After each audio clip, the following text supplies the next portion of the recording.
आपका स्वागत है। धन्यवाद।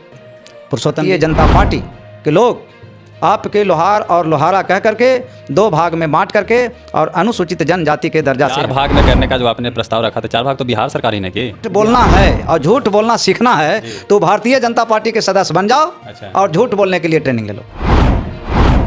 नमस्कार, मैं पुरुषोत्तम कुमार, आप देख रहे हैं परिवर्तन तक न्यूज। आज हम वैसे शख्स के पास उपस्थित हैं जो कि उनका गुण ही उनका परिचय बताता है और वे सदस्य हैं लोहार आदिवासी संघर्ष मोर्चा के सलाहकार श्री भीम विश्वकर्मा जी। आज हम इनसे बात करेंगे कि आखिर लोहार की समस्या एवं लोहार के समाधान तक बात करेंगे। तो सर, सबसे पहले आपका स्वागत है। धन्यवाद पुरुषोत्तम जी। जो आप समाज का, लोहार समाज का समस्या और समाधान पर आज बात करने का मुझे जो आपने मौका दिया है, इसके लिए पुरुषोत्तम जी आपको बहुत बहुत धन्यवाद। सर, लोहार जाति के लिए स्पेशल केंद्र सरकार हो लोहार जाति के साथ भेदभाव कर रही है, तो सर इसके साथ क्या रीज़न है, आखिर लोहार जाति के साथ कर रही भेदभाव? देखिए, केंद्र सरकार जो है अभी तक जो हमको बिहार प्रदेश में 38 जिला जो संवाद यात्रा के माध्यम से जी मौका मिला घूमने का और बिहार प्रदेश के पूरे गया शहर में मंथन शिविर, लोहार का समस्या और समाधान पर मंथन शिविर का आयोजन की गई थी जिसमें पूरे बिहार प्रदेश के लोहार के जो नेतृत्व करते थे वो नेतृत्वकर्ता और चिंतनकर्ता की भागीदारी रही थी। उस भागीदारी में तमाम बिहार प्रदेश के जो लोहार जाति थे, वो फर्स्ट दिन 2 दिन का शिविर था। फर्स्ट दिन था कि ये समस्या को जानना है और दूसरा दिन वार्ता चला कि समस्या का समाधान कैसे होगा। उसी कार्यक्रम में जितना बिहार प्रदेश का संगठन था वो सब संगठन एक बैनर के तले आ गए जिसका नाम पड़ा लोहार संघर्ष मोर्चा और उसका संयोजक बनाए गए सम्मानित साथी उमेश कुमार विश्वकर्मा जी। और इसके बाद पूरा एक संवाद लेकर के, समस्या पर संवाद लेकर के पूरे बिहार का उन्होंने दौरा किया, भ्रमण किया और उस स्थिति में जो समाज में तथ्य निकल करके आई है वो समाधान के लिए पूरे बिहार के लोहार अभी एकत्रित हो गए हैं और एकत्रित होकर के विचार कर रहे हैं। आखिर सर, मुख्य जो आपने बोला कि संवाद यात्रा पूरा बिहार में भ्रमण की, तो आखिर इसका मुख्य उद्देश्य क्या निकला, इसका मुख्य तथ्य क्या निकला? उद्देश्य ये है कि लोहार जाति अगले कई एक दशा से हम लोग के पूर्वज अनुसूचित जनजाति के लड़ाई लड़ते आ रहे हैं। एक पुरुष तो पूर्वज मर गए लड़ते लड़ते। 1992 में माननीय पूर्व मुख्यमंत्री लालू प्रसाद यादव जी प्रोविजनल सर्टिफिकेट उनके रीजन में लोहार जाति का, अनुसूचित जनजाति का दर्जा प्राप्त हुआ था, जो 1 वर्ष रहा और उसमें अनुसूचित जनजाति का लाभ मिला। इसके बाद पुनः फिर हटा दिया गया। फिर हम लोग ओबीसी में आ गए। ओबीसी के बाद फिर हम लोग माननीय नीतीश कुमार के रीजन में ईबीसी में आए। ईबीसी में आए, इसके बाद बिहार सरकार और भारत सरकार मिल करके इथनोग्राफी रिपोर्ट हुआ लोहार जाति के कि आखिर किस श्रेणी में है। क्योंकि बाबा भीमराव अंबेडकर का संविधान जो बनाया हुआ है वो 1950 से ही लोहार जाति का, अनुसूचित जनजाति का दर्जा मिला हुआ है जो बिहार में लागू नहीं हुआ है। इसकी लड़ाई काफ़ी दिनों से चल रहा है और उसके बाद माननीय नीतीश कुमार जी 8/8/2016 को उन्होंने अनुसूचित जनजाति का दर्जा दिया, जिसमें लाखों युवा सरकारी सर्विस में आए, केंद्र और राज्य के सर्विस में आए और उसमें केंद्र के कुछ संस्था जो था वो इनसे मैंने पूछा, भारत सरकार भी पूछी कि लोहार जाति को आप अनुसूचित जनजाति का दर्जा किस हिसाब से दिए, तो इसकी जवाब माननीय मुख्यमंत्री नीतीश कुमार जी ने दिया कि लोहार जाति का संवैधानिक अधिकार है, हमने दर्जा इनको नहीं दिया। काफ़ी दिन से जो लड़ाई लड़ रहे थे और इनकी हक थी उसको मैंने पुनः लागू किया है, मैंने दिया नहीं। लेकिन अब 6 साल रहने के बाद और एक षड्यंत्र के तहत भारतीय जनता पार्टी के लोग आपके लोहार और लोहारा कह करके 2 भाग में बांट करके और अनुसूचित जनजाति के दर्जा से हटाया है। जी, आखिर क्यों हटाया? लड़कर आपसे जो है भाजपा जो है बिहार सरकार से लड़ गए।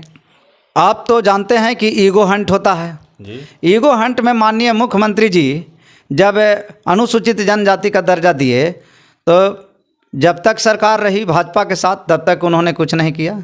जैसे ही पुनः भाजपा हट गया तब इनको तकलीफ होने लगा। जी जी। और ईगो हंट के चलते 2 भाग में बांटा। जी जी। एक लोहार और लोहारा, जबकि ऐसा नहीं है। एक कर्मकार भी कर दिया आप लोग को। कर्मकार और कमार किया है और उसका उपजाति ये जनगणना रिपोर्ट में किया है, यानी 4 भाग में बांटा गया। लेकिन मूल रूप से अब पता चला है हमारे समाज के लोगों को कि भारतीय जनता पार्टी अगर पार्टी है तो झूठ का भंडार है। यानी वैसे तो ना कर रही है कि जैसे प्रधानमंत्री पहले मुख्यमंत्री आवास योजना के तहत मिलता था, तो अब प्रधानमंत्री आवास योजना हो गया, शौचालय का भी प्रधानमंत्री शौचालय योजना हो गया, तो भी अब मुख्यमंत्री की जगह प्रधानमंत्री तो श्रेय नहीं ना लेना चाहते हैं? राजनीति के तहत आपको हटा नहीं दिया गया? देखिए, हो सकता है हमारे संयोजक जो उमेश कुमार विश्वकर्मा जी हैं, वो सम्राट चौधरी से जब पहले मिले तो उन्होंने कहा कि हम एविडेंस लेते हैं, इसकी बात हम अमित शाह से रखेंगे। फिर पुनः जब दोबारा इनसे मिलने के लिए गए तो कहीं कि हमारे अथी की बात नहीं है और आप लोग आगे देखिए। लेकिन अब हम लोग चिंतन कर रहे हैं कि अगर झूठ बोलना है और झूठ बोलना सीखना है तो भारतीय जनता पार्टी के सदस्य बन जाओ। अच्छा। और झूठ बोलने के लिए ट्रेनिंग ले लो। इतना बड़ा आरोप लगा रहे हैं, कोई सुनेगा तो आपको कुछ बोलेगा तब? देखिए, ये आरोप नहीं है, आरोप इसको नहीं कहिए। ये चीज़ तय है कि लोहार जाति के बारे में पूरे बिहार प्रदेश के जितने गणमान्य नेता हैं, पहले आपके पवन जायसवाल जी भी इस समाज को जो है से कि एविडेंस लिए कहीं कि हम बात को रखेंगे। नित्यानंद राय जी उन्होंने कहा कि हम इस समाज की बात रखेंगे। सम्राट चौधरी जी उन्होंने कहा इस समाज की बात रखेंगे, इनकी अधिकार है और जो संवैधानिक अधिकार है हम देने के लिए तैयार हैं। लेकिन बिहार प्रदेश में 40 लाख संख्या लोहारों की है, उससे ऊपर, और जनगणना में इन्होंने जनगणना नहीं कराया, बहिष्कार किया। लेकिन कोई भी इस जाति के बारे में कोई भी भारतीय जनता पार्टी के लोग एविडेंस नहीं लिया, जिसका नतीजा है कि हम लोग आज 4 भाग में बट गए हैं और कमार जाति मूल बना दिया गया, लोहार उपजाति बना दिया गया, लोहार से लोहरा कर दिया गया और लोहारा कर दिया गया। ये चीज़ जान लीजिए पत्रकार महोदय कि अगर कोई राज्य सरकार संवैधानिक अधिकार देता है तो उसी पीरियड में उनको जांच कराने की औचित्य बनती है। माननीय अमित शाह जी इसकी जांच कराते। बिहार प्रदेश में इतना कार्यक्रम लिए हैं, इनका मुजफ्फरपुर में इतना लोहार जाति का हो हल्ला हुआ और किया, पटना में हुआ, हम लोग जो है से कि बहुत जगह कार्यालय में घेरे, विजय कुमार सिन्हा जी से बात रखे, सम्राट चौधरी जी से रखे, पवन जायसवाल जी, सब जानते हैं। भारतीय जनता पार्टी के जितना नेता हैं, सुशील मोदी हैं, ये बार बार दूसरे के तथ्य निकालते हैं और कहते हैं, कभी भी सुने हैं कि लोहार जाति के बारे में भी कहा है? रविशंकर जी कहते हैं कि अरे हम जानते हैं कि लोहार जाति के जो है से कि समस्या है, हम इसका तो केस लड़े हैं, लेकिन आज तक बोले हैं कि लोहार जाति एक जाति है, लोहार और लोहारा अलग अलग जाति नहीं है? तमाम जो टॉप 10 के लीडर हैं भारतीय जनता पार्टी के, सभी के पास हमारे जात बिरादरी के जितना नेता हैं बिहार प्रदेश के, सबसे मिले हैं, लेकिन केवल आश्वासन मिला और कहीं नहीं दिखा कि लोहार जाति के एविडेंस ले करके और ये आप राज्यसभा या लोकसभा में बात रख करके और इसकी कर दिया जाए। जबकि राज्य सरकार 6 साल रखा। और आप जानते हैं पत्रकार महोदय कि किसी भी जाति के 6 महीना रखने के बाद, प्रोविजनल रखने के बाद ओरिजिनल कर दिया जाता है। लेकिन आखिर क्या वजह रहा है कि 6 साल रखे हैं माननीय नीतीश कुमार जी, और 6 साल में भारतीय जनता पार्टी को केंद्र का एक भी लीडर को समय नहीं मिला, जिसकी आबादी 2% हो बिहार में, और इसकी टुकड़ी टुकड़ी करके बांट दिया गया। बहुत से ऐसे जाति हैं बिहार में जो 3-4 भाग में थे और उनको एक भाग में कर करके और बड़ी संख्या में दिखाया गया है। क्या उनका चिंतन करने की ज़रूरत नहीं है? और लोहार जो एक भाग में था उसको 4 भाग में कर दिया गया। इसका आज तक अमित शाह जी या प्रधानमंत्री जी या तमाम भारतीय जनता पार्टी के जो नेता हैं आखिर इस सवाल को क्यों नहीं इस संसद में 4 भाग में करने का जो आपने प्रस्ताव रखा था, 4 भाग तो बिहार सरकार ही ने की। बिहार सरकार की है, इनका एविडेंस लेने का केंद्र सरकार का है ना। हाँ है। तो एविडेंस क्यों नहीं लिया? जब ये बात तो बिहार सरकार की है, इस बात को भी तो ध्यान में रखना है कि 6 साल बिहार सरकार संविधान का अधिकार दिया, आखिर वंचित क्यों कर दिया गया? और बात रही जातीय जनगणना की, तो जातीय जनगणना में तो आप लोग तो करवाए नहीं थे, तो फिर जातीय जनगणना में आप लोग की संख्या कहाँ से आई?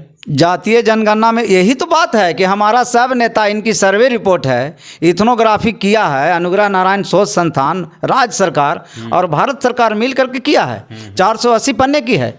इसकी तथ्य है कि लोहार जाति जो है से कि इनकी कद नाटा होता है, रंग काला होता है, आँख शर्मीली होती है, बसने का जो तरीका है गांव घर में ज़्यादा संख्या में पाए जाते हैं, काम करने का तरीका है जो ये मूल रूप से जो हथियार है किसानों का, उसका उपकरण ये हाथों से बना करके काम करते हैं, 1200 सेल्सियस डिग्री में काम करके और लोहे से लोहे जोड़ करके एक औजार बनाने का काम करते हैं जो किसानों का काम आए। और इसकी तथ्य है, इसकी माने आधुनिकता नहीं आई है, शहर में इनकी संख्या कम है, क्योंकि गांव में किसान रहते थे और किसान को ही उधार मुहैया कराते थे। ये मात्र आदिवासियों के पास ही गुण है। इतिहास भी तो गवाह है कि जितने भी बड़े बड़े युद्ध हुए हैं, चाहे राजाओं की हो, महाराजा को या फिर भारत में जितने भी युद्ध हुए, सारा का औजार बनाने का काम लोहार वंश ही करता था। जी हाँ, अभी भी इसका जो है नाम निशान नहीं है। पत्रकार महोदय, आप जान लीजिए कि जो इतिहास है, आप पूरे आज भारत नहीं पूरे एशिया महादेश के लीजिए, पाषाण युग से आइए तो लोहार जाति का न्याय के लड़ाई के लिए इन्होंने आगे आया है। जी जी, हमेशा न्याय के लिए ही आगे आया है, कभी भी न्याय के विरुद्ध ही नहीं लड़ा है। और आज भी न्याय के लिए ही मांग कर रहे हैं कि अभी चुनाव है और ये 40 लाख संख्या को एविडेंस संज्ञान नहीं लिया भारतीय जनता पार्टी के लोग, तो कल दिनांक की वोट मांगने कैसे जाएंगे? बहुत बड़ी तथ्य, कैसे मांगने जाएंगे? आप राज्य सरकार 6 साल रखा तो आप भी इस पर चिंतन करते, आपका भी डिमांड होता, लेकिन आपने तो एकदम दूध के मक्खी के तरह, दूध में जो मक्खी गिरता है उसके तरह आप निकाल दिया। तो आपके साथ केंद्र सरकार ऐसा क्यों की? इसका विशेष हम तो समझते हैं कि ईगो हंट है। जी जी, और अभी तक कोई माने लोहार जाति एक ऐसा समाज सेवी जाति है जो आदमी एक महीना, 1 सप्ताह और 2 महीना उधार काम करता है। इनकी आप देखिएगा हिस्ट्री, तो पहले लोहार जाति साल भर उधार काम करते थे। जी जी, साल भर जब आपका फसल हुआ तब फसल दीजिए, कैशलेस बिजनेस थी। आज भी उधार काम कर रहा है और नगद काम करने के लिए अगर कोई आएगा तो उधार का चुकती उधार से लोहार जाति करेगा। ये चुनाव आ रहा है, तो आप विशेष क्या करने वाले हैं सरकार के खिलाफ, चाहे केंद्र हो चाहे बिहार सरकार के खिलाफ? हम तो देखिए अभी तक जो है स्थिति, हम संवाद यात्रा के तहत एकत्रित हो रहे हैं और एक बड़ी सभा कर करके जो निर्णय आएगी, पत्रकार महोदय, जो निर्णय आएगी उन निर्णय में हम लोग खरा उतरेंगे और उतर करके जो सरकार, चाहे भारतीय जनता पार्टी को हो, उनका लेकिन सामने उनका चेहरा आ गया है, चेहरा सामने आ गया है कि किसी भी प्रकार से एविडेंस लेने से वो तैयार नहीं है। इसकी जवाब तो हम लोग के देना है, चाहे जिस परिस्थिति में दें, लेकिन इसकी जवाब देने के लिए ही हम लोग पूरे बिहार के जितना संगठन है उसको तैयार करके और संयोजक बनाए हैं। सभी संगठन एक हो गए हैं और वोट से ही लोकतंत्र है, वोट से ही हम लोग जवाब देने का काम करेंगे। और हम समझते हैं कि अभी भी अगर सदन में ही नहीं लाते हैं भारतीय जनता पार्टी के लोग, तो लोहार जाति का प्रभाव केवल जाति पर नहीं है पत्रकार महोदय, ये पूरे समाज पर है। क्योंकि इनका आप हिस्ट्री देखिए, चाहे जिस अथी से परिवर्तन के लिए लोहार आगे रहा है, माने किसान के हथियार से लेकर के समाज का हथियार, तलवार भाला लड़ाई जो राजाओं की होती थी, उस हथियार में भी ये न्याय के लड़ाई के लिए आगे हाथ बटाए हैं। तो अभी हम समझते हैं कि इनके पास जितनी संसद है भारतीय जनता पार्टी के पास और कोई एविडेंस नहीं ले रहे हैं, इनको कर देना चाहिए। तो हम समझते हैं कि इनकी पूर्ण बहुमत से यहाँ हार होगी। यानी आप केंद्र सरकार में भाजपा को वोट नहीं देंगे? नहीं, एकदम क्लियर नहीं। जब तक लोहार जाति का अगर वो पूरा का पूरा फुलफिल मांग नहीं करते हैं तो चूँकि हम लोग किस माने मुंह से जाएंगे और उसको बताएंगे हम पब्लिक को कि भारतीय जनता पार्टी आपके लिए किया है, आपके लिए वर्क किया है। इसलिए हम तो समझते हैं कि भारतीय जनता पार्टी आज ही जो है से कि एविडेंस ले, संज्ञान ले और इस जाति का समस्या जो है उस समाधान में बदल करके और हक देने का काम करे। बिहार सरकार को भी नहीं दीजिएगा? बिहार सरकार भी तो हटाई है। बिहार सरकार तो नहीं हटाई है, इसलिए नहीं हटाई है कि बिहार सरकार को भारत सरकार तंग किया है, दो चिट्ठी दिया है। अच्छा। दो चिट्ठी दिया कि किस परिस्थिति में आपने इसको किया है, उसकी जवाब देना पड़ा। फिर है कि किस परिस्थिति में आपने रखा, उसका जवाब देना पड़ा। लेकिन अभी जो बहिष्कार की बात है माननीय नीतीश कुमार जी का कि 6 साल रखा है और रखने के बाद इन्होंने इस तरह का 4 भाग में बांटा है, तो ये बहुत बड़ी विचारणीय विषय है। इस पर भी काम चल रहा है तेज़ी से। हम इसको भी गारंटी नहीं लेते हैं, लेकिन बहुत तेज़ी से चल रही है और ये समाज का ये बहुत बड़ा माने संवाद जो है ये वोट में उभर करके आएगा, क्योंकि बहुत बड़ी आबादी है। हम आप कहते हैं कि तीसरी बिहार की ताकत पासवान समाज है, रविदास समाज है, तो हम समझते हैं कि चौथी ताकत हम लोग विश्वकर्मा पुत्र जो हैं 2% बढ़ई का है, 2.3% हम लोग का हो जाता है। 4 भाग में बांट करके कमज़ोर किया गया है। लेकिन हम लोग के तो बिरादरी न लोहरा और कमार और कर्मकार है नहीं। ये सीधा का सीधा है कि चारों भाई एक है, इसको सरकार बांटी है और बाकी दूसरे समाज का जो 4-5 जाति थे उसको मिला के एक जाति कर दी और हमको 4 भाग में बांट दिया। लेकिन हम समझते हैं कि चारों भाग के जो लोग हैं हम एकत्रित हैं और इसकी मुँह तोड़ हम जवाब देने को तैयार हैं। जैसा कि आपने सुना भीम विश्वकर्मा जी का जवाब, देखें लोहार जाति जो एकजुट करने के लिए कई कार्यों को कर रही है और आगे जाकर वोट बैंक जो 2024 में जो है लोकसभा का चुनाव है, 2025 में जो है विधानसभा का चुनाव है, इसमें अपना जो है ताकत दिखाएगी क्या सर? जी जी जी जी हम लोग दिखाइएगा पूरे अभी ताकत तो हम लोग पूरा झोंक देंगे। पहला है आपके एक और कहा जाता है छल बल का भी प्रयोग किया जाता है जो भारतीय जनता पार्टी करती है। लोग आरोप लगाते हैं, मैं नहीं आरोप लगा रहा हूँ, आप भारतीय जनता पार्टी के सदस्य, आपने इसमें हम धमकी दे रहे हैं आपको, लोग कहते हैं, तो क्या छल बल का भी आप लोग प्रयोग कीजिएगा? जिस तरह से इस जाति को छल बल का प्रयोग किया गया पत्रकार महोदय, तो आप जानते हैं कि राजनीति में तो सब प्रयोग होता है और लोहार जाति प्रभावशील जाति है। इसको आप केवल वोट देता नहीं है, वोट दिलाता भी है। और जिस गांव में रहता है आप वहां से सर्वे कीजिए पत्रकार महोदय कि प्रभावित जाति है। लोहार जात एक जात नहीं है, एक बेस है। लोहार जात एक समाज का एक पथ प्रदर्शक है। आप देख सकते हैं कि लोहार जाति का कोई भी समाज के लोग अनादर भाव से नहीं देखते हैं। इसका समाज पर बहुत बढ़िया प्रभाव है, तो हम उस प्रभाव के तहत हम चुनाव से जवाब देने का काम करेंगे। बाकी तमाम वीडियो के साथ आप बने रहें। जय हिंद, जय भारत।